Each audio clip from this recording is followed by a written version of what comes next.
आखिर सुपर्णखा ने ऐसा कौन सा पुण्य किया था जिसके कारण बनी भगवान श्री कृष्ण के पत्नी। दोस्तों, बड़ा ही रोचक कथा, आइए जाने।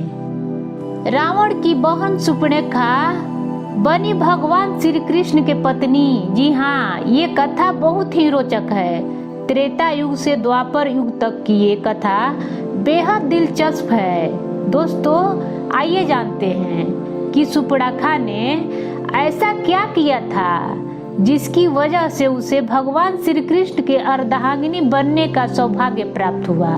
दंड कार्य की स्वामिनी रावण के अति प्रिय बहन सुपर्णखा के बारे में शायद ही आप ये बात जानते हैं कि उन्हें भगवान श्री कृष्ण के पत्नी होने का सौभाग्य प्राप्त हुआ।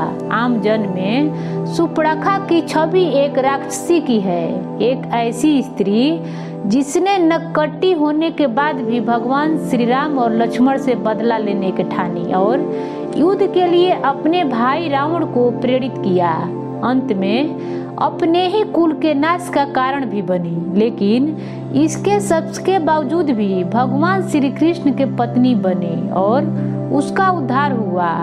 बड़े बड़े ऋषि मुनि कठोर तप करने के बाद भी ये सुख प्राप्त नहीं कर पाते, लेकिन सुपर्णखा को ये सुख प्राप्त हुआ। सुपर्णखा को न सिर्फ भगवान श्री राम से बात करने का सौभाग्य प्राप्त हुआ, बल्कि उनके भाई लक्ष्मण से भी बात करने का सौभाग्य प्राप्त हुआ था। भक्ति स्वरूपा जगत जननी माँ सीता का भी दर्शन हुआ था। दरअसल इन सब का मर्म सुपर्णखा का पूर्व जन्म से छुपा हुआ है। पूर्व जन्म में सुपर्णखा इंद्रलोक की नयनतारा नामक अप्सरा थी।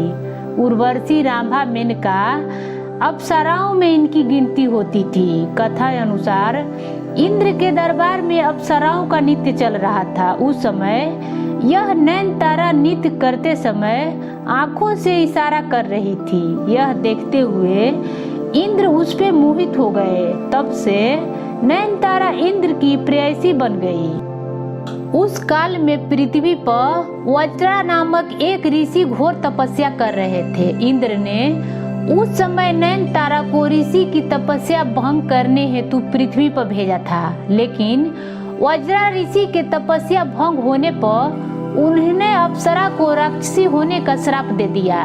ऋषि वज्रा का क्षमा याचना करने पर उन्होंने उसे कहा कि राक्षस जन्म में ही तुझे प्रभु श्री राम का दर्शन होंगे।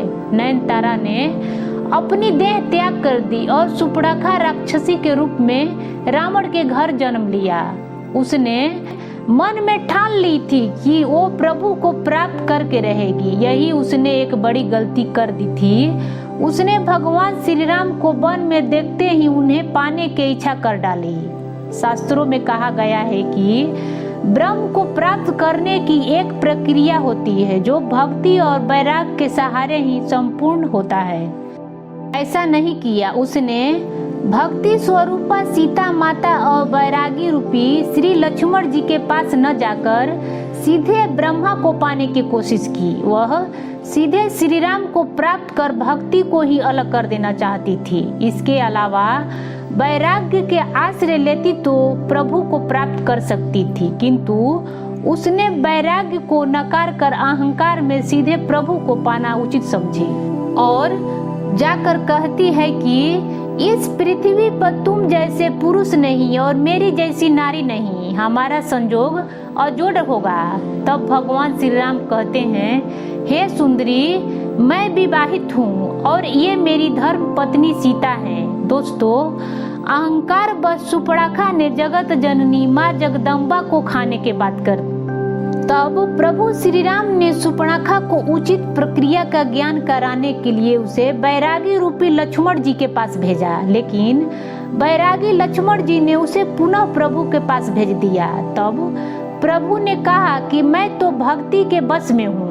तब सुपर्णखा भक्ति स्वरूपा माँ सीता के पास गई, परंतु वह भी एक भगवत अपराध कर बैठी। सोचा, प्रभु इस भक्ति के बस में है तो मैं इस भक्ति के ही खा जाऊं। लक्ष्मण जी ने क्रोध में आकर उसका नाक कान काट कर अंग भंग कर दिए। दोस्तों, जब लक्ष्मण जी सुपर्णखा का नाक काट दिए तब लक्ष्मण जी के हाथों से स्पर्श होने के कारण शूर्पणखा को श्राप मुक्त हो गई।